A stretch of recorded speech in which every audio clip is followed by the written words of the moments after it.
এই সূরাটা পড়লে মনে হবে আপনি এখানে বসে কিয়ামতটা সচক্ষে লাইভ দেখতেছেন। وأنزلنا الحديد فيه بأس شديد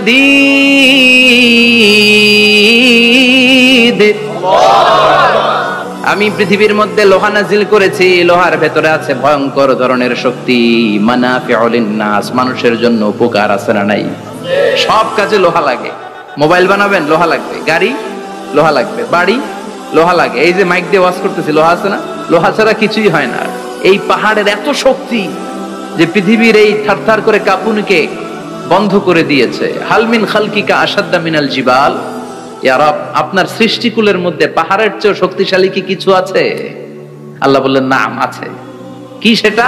আল্লাহ বললেন সেটা হচ্ছে আল হাদিদ, মানে লোহা। লোহা চিনেন? এই হাদিদ নামে, আল হাদিদ নামে আল্লাহর কোরআনে একটা সূরা আছে না নাই? সূরাতুল হাদিদ, লোহার সূরা। ওয়া আনজালনাল হাদিদ ফীহি বাসুন শাদীদ ওয়া মানাফিউ লিন-নাস। আল্লাহ বললেন আমি লোহাকে নাজিল করেছি। লোহা পৃথিবীর কোনো উপাদান নয়। পৃথিবীতে লোহার মলিকিউল তৈরি হয়নি, হয়েছে মহাবিশ্বের অন্য কোনো জায়গা থেকে। লোহার একটা অণু তৈরি করতে 1 কোটি ডিগ্রি সেলসিয়াসেরও বেশি তাপমাত্রা লাগে। এই লোহাকে আল্লাহ বললেন আমি পাহাড়ের চেয়ে বেশি শক্তিশালী করে বানিয়েছি লোহাকে। সুবহানাল্লাহ পড়েন। ফেরেশতারা বললেন হাল মিন খালকিকা আসাদ্দা মিনাল হাদিদ। আল্লাহ, আপনার এই সৃষ্টিকুলের মধ্যে লোহার চাইতেও শক্তিশালী কি কিছু আছে? আল্লাহ বললেন নাম আছে। ফেরেশতারা বললেন মা হিয়া। আল্লাহ বললেন সেটা হচ্ছে আন্নার, আগুন।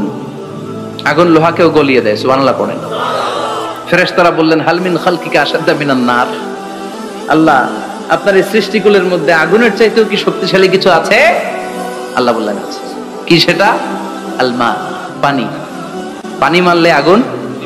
সুবহানাল্লাহ পড়েন। ফেরেশতারা বললেন ইয়া রব, হাল মিন খালকিকা আসাদ্দা মিনাল মা, আপনার এই সৃষ্টিকুলের মধ্যে পানির চাইতেও শক্তিশালী কি কিছু আছে? আল্লাহ বললেন নাম আছে। সেটা কি? আর রিহ। আর রিহ মানে বাতাস। কারণ বাতাসের ধাক্কায় সমুদ্রে, সাগরের পানিতে ঢেউ খেলে, জলের উচ্ছ্বাস হয়, জলোচ্ছ্বাস হয়, ঠিক কি না? এবার ফেরেশতারা বললেন মাবুদ,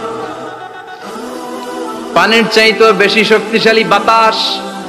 এবার আমাদের জানতে বড্ড মনে চায় এই বাতাসের চাইতেও শক্তিশালী কোন সৃষ্টি আপনার সৃষ্টি জগতে আছে নাকি? আল্লাহ বললেন বাতাসের চাইতেও শক্তিশালী একটা জিনিস আছে। দেখি কে কইতে পারে, বলেন। সুবহানাল্লাহ। আল্লাহ বললেন বাতাসের চাইতেও শক্তিশালী হলো আশরাফুল মাখলুকাত, মানুষ। কিয়ামতটা যেদিন হবে, ওই দিন গোটা বিশ্বব্যাপী আমাদের পরিস্থিতি কি হবে এটার একটা নকশা আল্লাহ নিজে এই সূরার নকশা এঁকে দিয়েছে। কিয়ামতের প্রামাণ্য ধারা বর্ণনা আল্লাহ নিজে দিয়েছে। এই সূরাটা পড়লে মনে হবে আপনি এখানে বসে কিয়ামতটা সচক্ষে লাইভ দেখতেছেন। সুবহানাল্লাহ পড়বেন না? সূরাটার নাম হচ্ছে আল কারিয়া। কি নাম? সবাই বলেন কি নাম?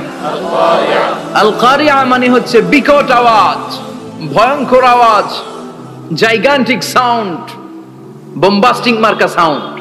যেই সাউন্ড, যে আওয়াজ, যে বিকট শব্দ পৃথিবীর কোনো মানুষ শুনে নাই। The trumpet, the siren, the whistle, বিশাল এক হুইসেল বাজানো হবে।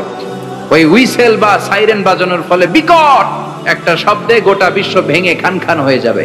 এটার নামই হচ্ছে আল কারিয়া। চিল্লায় এখন সুবহানাল্লাহ। ওই হুইসেল দেওয়ার জন্য, ওই সাইরেন বাজানোর জন্য, ওই সুরের ভেতরে, সিঙ্গার ভেতরে ফুৎকার দেওয়ার জন্য রব্বুল আলামিন স্পেশাল একটা ফেরেশতা বানিয়েছেন। তার নাম হলো ইসরাফিল আলাইহিস সালাম। কি নাম? ইসরাফিল আলাইহিস সালাম। সাইরেনের ভেতরে 3টা ফুৎকার দেওয়ার জন্য তৈরি করেছেন। তার ডিউটি হচ্ছে তার গোটা জীবন জুড়ে সে হুইসেলের ভেতরে 3টা ফু দিবে। এটার বাংলায় বলে সিঙ্গা। বাংলায় কি বলে? সিঙ্গায় ফু দিবে কয়টা? চিল্লায় বলেন। এই ফেরেশতার পা দুটো হচ্ছে জমিনে, এই ফেরেশতার মাথা হচ্ছে আকাশেরও অনেক উপরে। সৃষ্টির পর থেকে এই ফেরেশতা ওই সিঙ্গাটা, ওই বাঁশিটা তার 2 ঠোঁটের মাঝখানে লাগিয়ে আল্লাহর আরশের দিকে তাকিয়ে আছে and just waiting for the green signal. আল্লাহর পক্ষ থেকে সিগন্যাল আসার অপেক্ষায় আছে যে আল্লাহ কখন বলবে যে ফু দে। সুবহানাল্লাহ। 3টা ফু দেওয়ার জন্য রব্বুল আলামিন একটা ফেরেশতা বানালেন। ইসরাফিল ফেরেশতা সৃষ্টির শুরু থেকে বিশাল সিংহাটাকে, সাইরেনটাকে, ট্রাম্পিটটাকে দুই ঠোঁটের মাঝখানে লাগিয়ে আল্লাহর আরশের দিকে তাকিয়ে আছে, কবে আমার প্রভু বলবে সাইরেনের মধ্যে বাঁশি বাজা।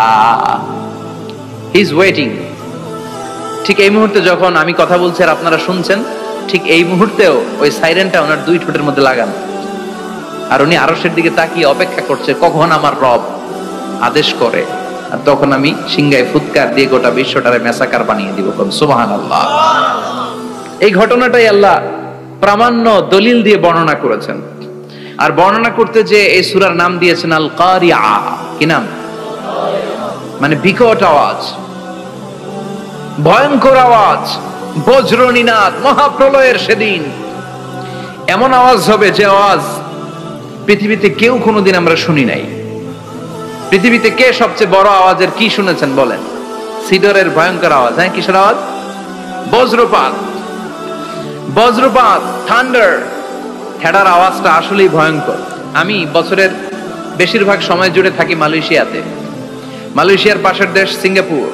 পৃথিবীতে যেই কয়েকটা দেশে সবচেয়ে বেশি বজ্রপাত রেকর্ড করা হয় এর মধ্যে একটা হচ্ছে সিঙ্গাপুর, আর একটা হচ্ছে ভুটান। এই দেশগুলোতে সবচেয়ে বেশি বজ্রপাত পড়ে। ভয়ঙ্করতম বজ্রপাতের আওয়াজ। আসলে এই বজ্রপাতের আওয়াজ খুব বিকট আওয়াজ। আপনি ঠিকই বলেছেন। ইসরাফিল যখন ওই সিংহার ভেতরে ফুৎকার দিবে, ওই ফুৎকারের যে আওয়াজটা হবে, এই আওয়াজটা কি এই আওয়াজগুলোর মতো?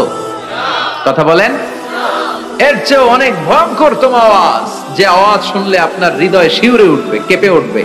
এই আওয়াজটার নাম হচ্ছে আরবিতে আল কারিআ। কি নাম? চিল্লায় বলেন কি নাম? এজন্য আল্লাহ বললেন আল কারিআতু মাল কারিআতু ওয়া মা আদরাকা মাল কারিআ। সেদিনের আওয়াজটা হলো ভয়ঙ্কর আওয়াজ। ওই আওয়াজটার নাম আমি আল্লাহ দিয়েছি আল কারিআ। আল কারিআ মাল কারিআ ওয়া মা আদরাকা মাল কারিআ। তিনবার তিনি সূরার শুরুতে তিনবার এই শব্দটা উচ্চারণ করেছেন। কয়বার? কথা বলেন।